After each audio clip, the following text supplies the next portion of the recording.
Welcome back to national academy. ഇന്നത്തെ ഒരു സെഷനിൽ നമ്മൾ ഡിസ്കസ് ചെയ്യുന്നത് NIOSലെ കമ്പ്യൂട്ടർ ആൻഡ് ഓഫീസ് ആപ്ലിക്കേഷൻ എന്ന് പറയുന്ന ഒരു സബ്ജക്റ്റിൽ ആദ്യത്തെ ചാപ്റ്റർ ആയിട്ടുള്ള ബേസിക് കൺസെപ്റ്റ്സ് ഓഫ് കമ്പ്യൂട്ടർ എന്ന ചാപ്റ്ററിൽ പ്രധാന ഭാഗങ്ങളും അതുപോലെ തന്നെ അതിലെ പ്രധാന ക്വസ്റ്റ്യൻ ആൻഡ് ആൻസേഴ്സുകളുമാണ് നമ്മളിതിൽ ഡിസ്കസ് ചെയ്യുന്നത്. ഓക്കെ, നമുക്ക് നമ്മുടെ സെഷനിലോട്ട് കിടക്കാം.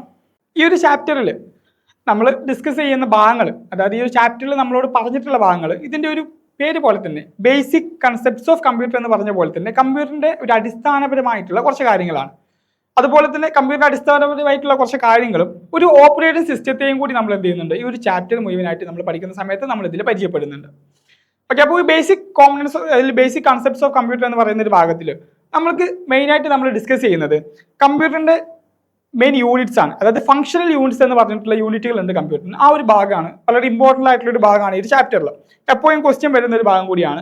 So functional units of computer, ആ ഒരു ഭാഗം. അതുപോലെ തന്നെ കമ്പ്യൂട്ടറിന്റെ ലാംഗ്വേജുകളാണ്, കമ്പ്യൂട്ടർ ലാംഗ്വേജുകൾ, കമ്പ്യൂട്ടറിന് മനസ്സിലാകുന്ന ഭാഷകൾ ഏതൊക്കെയാണ് എന്ന് പറയുന്ന ഒരു ഭാഗങ്ങൾ. അതുപോലെ തന്നെ കമ്പ്യൂട്ടറിന്റെ സിസ്റ്റം സോഫ്റ്റ്വെയർസ്, അതായത് സോഫ്റ്റ്വെയർസുകളെ കുറിച്ച് പറയുന്ന ഭാഗമുണ്ട്. സിസ്റ്റം സോഫ്റ്റ്വെയർസ്, ആപ്ലിക്കേഷൻ സോഫ്റ്റ്വെയർ എന്ന് പറയുന്ന ഒരു ഭാഗമുണ്ട്. അതുപോലെ തന്നെ നമുക്കൊരു പുതിയൊരു ഓപ്പറേറ്റിംഗ് സിസ്റ്റത്തെ കൂടി പരിചയപ്പെടുത്താറുണ്ട്, വിൻഡോസ് XP എന്ന് പറഞ്ഞിട്ടുള്ള ഭാഗം. ഈ ഒരു 4 ഭാഗങ്ങളാണ് ഇതിൽ പ്രധാനമായിട്ട് ഈ ഒരു ചാപ്റ്ററിൽ നമ്മൾ ശ്രദ്ധിക്കേണ്ടതായിട്ടുള്ളത്. സോ അതിൽ ആദ്യത്തെ ഒരു ഭാഗം എന്ന് പറയുന്നത് കമ്പ്യൂട്ടറിന്റെ ഫംഗ്ഷണൽ യൂണിറ്റ് ആണെന്ന് പറഞ്ഞു കഴിഞ്ഞു. സോ എന്തൊക്കെയാണ് ഈ ഫംഗ്ഷണൽ യൂണിറ്റ്സുകൾ എന്ന് പറയുന്നത്?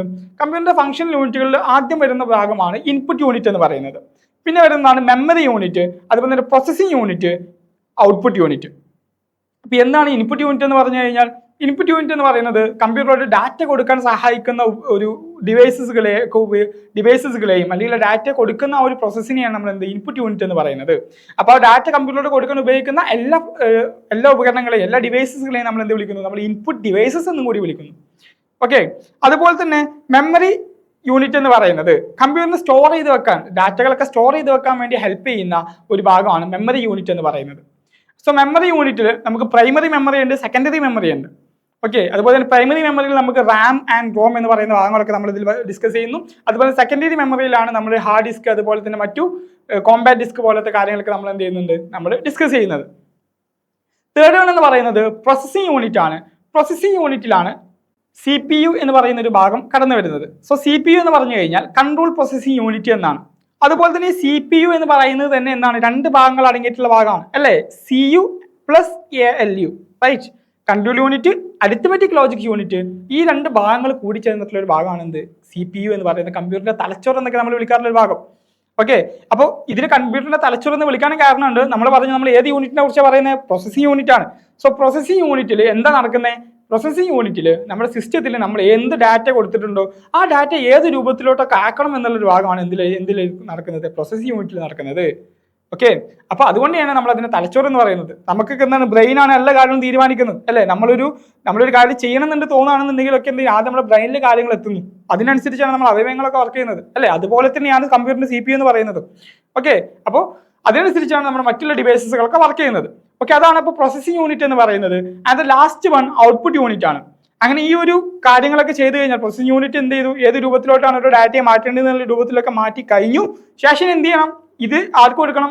ആരാണോ യൂസർ, ആരാണോ ഉപയോഗിക്കുന്ന വ്യക്തി എന്താണോ ചോദിച്ചിട്ടുള്ളത്, ആ ഉപയോഗിക്കുന്ന വ്യക്തിക്ക് എന്ത് ചെയ്യണം, ഇത് കൊടുക്കണം. സോ അത് കൊടുക്കാനാണ് എന്ത് ഉപയോഗിക്കുന്നത്? ഔട്ട്പുട്ട് യൂണിറ്റ് എന്ന് പറയുന്ന യൂണിറ്റിന് ഉപയോഗിക്കുന്നത്.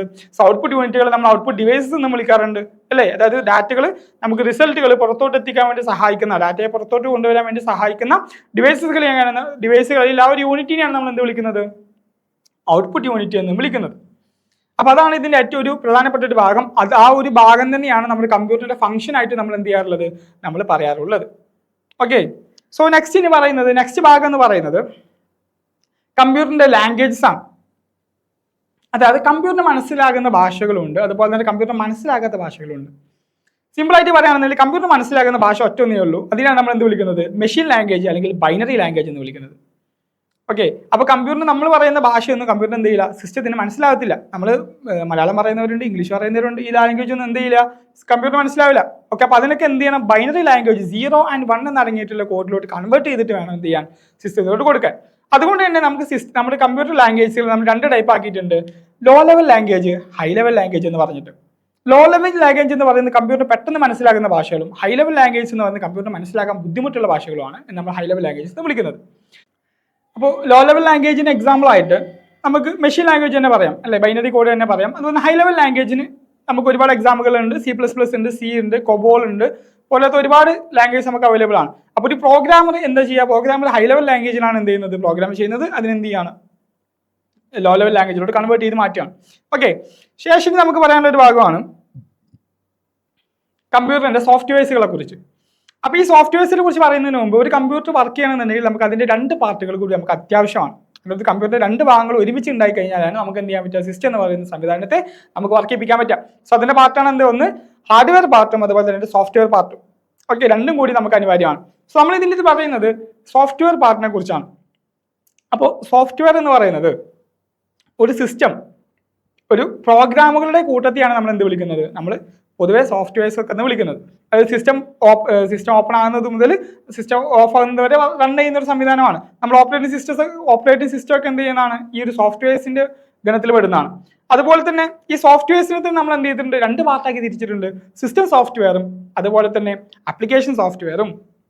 ഈ സിസ്റ്റം സോഫ്റ്റ്വെയർസ് ആണ് ഞാൻ നേരത്തെ പറഞ്ഞ പോലെ ഓപ്പറേറ്റിംഗ് സിസ്റ്റം സോഫ്റ്റ്വെയർസിൽ വരുന്ന ഒരു ഭാഗമാണ്. കാരണം സിസ്റ്റം വർക്ക് ചെയ്യണമെന്നുണ്ടെങ്കിൽ അല്ലെങ്കിൽ സിസ്റ്റത്തിന്റെ ബൂട്ട് സംവിധാനങ്ങളൊക്കെ എന്തിലാണ്, സിസ്റ്റം ഓപ്പറേറ്റിംഗ് സിസ്റ്റത്തിലാണ് ഉള്ളത്. ആപ്ലിക്കേഷൻ സോഫ്റ്റ്വെയർ എന്ന് പറയുന്നത് എന്താണ്, ഒരു നിശ്ചിത ടാസ്ക് ചെയ്യാൻ വേണ്ടിയിട്ട് മാത്രം നമ്മൾ ഉപയോഗിക്കുന്ന ഒരു സംവിധാനത്തെയാണ് നമ്മൾ ആപ്ലിക്കേഷൻ സോഫ്റ്റ്വെയർ എന്ന് വിളിക്കുന്നത്. ഓക്കെ, ഒരു സിസ്റ്റം സോഫ്റ്റ്വെയർ ഉണ്ടായി കഴിഞ്ഞാൽ മാത്രമാണ് നമുക്ക് എന്ത് ചെയ്യാൻ പറ്റുക, ഒരു ഓപ്പറേറ്റിംഗ് സിസ്റ്റം ഉണ്ടായാൽ മാത്രമാണ് നമുക്ക് എന്ത് ചെയ്യാൻ പറ്റുക, നമുക്കൊരു ആപ്ലിക്കേഷൻ സോഫ്റ്റ്വെയർ നമുക്ക് റൺ ചെയ്യിക്കാനും സാധിക്കുക. ഓക്കെ, അതുപോലെ തന്നെ ഈ ഒരു ചാപ്റ്ററിലെ അവസാന ഒരു ഭാഗമാണ്, അതായത് പ്രധാനപ്പെട്ട ഭാഗങ്ങളിൽ ഒരു അവസാന ഭാഗം എന്ന് പറയാം, വിൻഡോസ് XP. നമ്മൾ ഇതിൽ വിൻഡോസ് XP എന്ന് പറയുന്ന ഒരു ഓപ്പറേറ്റിംഗ് സിസ്റ്റത്തെ നമുക്ക് ഈ ഒരു ചാപ്റ്ററിൽ പരിചയപ്പെടുത്തുന്നുണ്ട്. സോ അതിന്റെ കുറച്ച് ബേസിക് ആയിട്ടുള്ള കാര്യങ്ങളാണ് നമുക്ക് ഈ ഒരു ചാപ്റ്ററിൽ ബാക്കിയുള്ള ഭാഗങ്ങളിലൊക്കെ പറഞ്ഞു പോകുന്നത്. അപ്പോൾ ഈ ഒരു വിൻഡോസ് XP എന്ന് പറയുന്നത് ഇതിന്റെ പ്രത്യേകതകൾ എന്തൊക്കെയാണ്, ഇതിന്റെ സ്പീഡും കാര്യങ്ങളൊക്കെ, അതുപോലെ തന്നെ ഈ ഒരു XP എന്ന് പറയുന്ന സംവിധാനത്തിൽ നമുക്ക് എന്തൊക്കെ കാര്യങ്ങൾ ചെയ്യാൻ പറ്റും എന്നുള്ള കാര്യങ്ങളൊക്കെ എന്ത് ചെയ്യുന്നുണ്ട്, നമ്മൾ ഈ ഒരു ചാപ്റ്ററിൽ പിന്നീട് അങ്ങോട്ട് പറഞ്ഞു പോകുന്നുണ്ട്. ഓക്കെ, അപ്പോൾ ഈ ഒരു ചാപ്റ്ററിൽ ആകെ നമുക്ക് ഈ ഒരു ഭാഗങ്ങളാണ് നമുക്ക് എന്ത് ചെയ്യാനുള്ളത്, നമുക്ക് പഠിക്കാനുള്ളത്. അതുപോലെ തന്നെ ഇതിന് മുമ്പ് ചോദിച്ചിട്ടുള്ള ക്വസ്റ്റ്യൻസ് എന്ന് പറയുന്നത്, ഫസ്റ്റ് മുമ്പ് ചോദിച്ചിട്ടുള്ള ക്വസ്റ്റ്യനിൽ ഒന്നായിരുന്നു എന്ത്, നമ്മുടെ കമ്പ്യൂട്ടറിന്റെ ഫംഗ്ഷൻസ് എന്തൊക്കെയാണെന്ന് ചോദിച്ചിട്ടുണ്ടായിരുന്നു, ഫംഗ്ഷൻ യൂണിറ്റുകൾ എന്തൊക്കെയാണെന്ന് ചോദിച്ചിട്ടുണ്ടായിരുന്നു. അതായത് ഒരു 4 മാർക്കിന്റെ ക്വസ്റ്റ്യൻ ആയിരുന്നു ഇതുണ്ടായിരുന്നത്. അത് കമ്പ്യൂട്ടറിന്റെ ഫംഗ്ഷൻ യൂണിറ്റുകൾ എന്തൊക്കെയാണെന്ന് പറഞ്ഞിട്ടുള്ളത്. അപ്പോൾ എന്തൊക്കെയാണെന്ന് നമ്മൾ പറഞ്ഞു കഴിഞ്ഞു അല്ലേ, ഇൻപുട്ട് യൂണിറ്റ്, ഇൻപുട്ട് യൂണിറ്റ്, അതുപോലെ തന്നെ memory unit, processing unit, output unit. Okay, കാരണം ഇത് ഇങ്ങനെ എഴുതി വെച്ചാൽ മാത്രം പോരാ, നമുക്ക് 4 മാർക്കിന്റെ ക്വസ്റ്റ്യൻ ഒക്കെ ആകുമ്പോൾ നമുക്ക് എന്ത് ചെയ്യണം, അതിൻ്റെ ഒരു ചെറിയൊരു എക്സ്പ്ലനേഷനും കൂടി കൊടുക്കണം.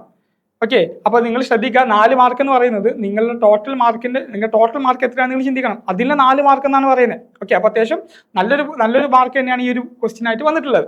ഓക്കെ, അതുപോലെ തന്നെ പിന്നെ ചോദിക്കുന്ന ഒരു ഭാഗമായിരുന്നു ഇൻപുട്ട് യൂണിറ്റും അല്ലെങ്കിൽ ഇൻപുട്ട് ഡിവൈസസിനും അതുപോലെ ഔട്ട്പുട്ട് ഡിവൈസസിനും തമ്മിൽ എന്ത് ചെയ്യുക, ഒരു എക്സാമ്പിൾസ് കൊടുക്കുക. അതിന് രണ്ടിനും ഒരു 3 എക്സാമ്പിൾസ് ഇതൊക്കെ എന്ത് ചെയ്യാൻ പറയും. ഓക്കെ, അപ്പോൾ ഇൻപുട്ട് യൂണിറ്റിന്റെ എക്സാമ്പിൾസ് എന്തൊക്കെയാണ്, നമുക്ക് മൗസ് പറയാം, അതുപോലെ തന്നെ കീബോർഡ് ഉണ്ട്, അതുപോലെ തന്നെ ബോൾ പെൻ ഉണ്ട്, പോലത്തെ കാര്യങ്ങളൊക്കെ നമുക്ക് എന്ത് ചെയ്യാൻ പറ്റും, നമുക്ക് അതിൽ ഇൻക്ലൂഡ് ചെയ്യിപ്പിക്കാൻ പറ്റും.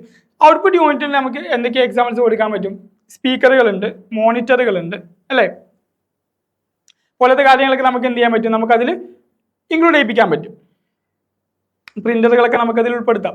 അപ്പോൾ ഈ രൂപത്തിലുള്ള ക്വസ്റ്റ്യൻസ് ഒക്കെയാണ് നമുക്ക് എന്ത് ചെയ്യുന്നത് ഈ ഒരു ചാപ്റ്ററിൽ നിന്ന് വരുന്നത്.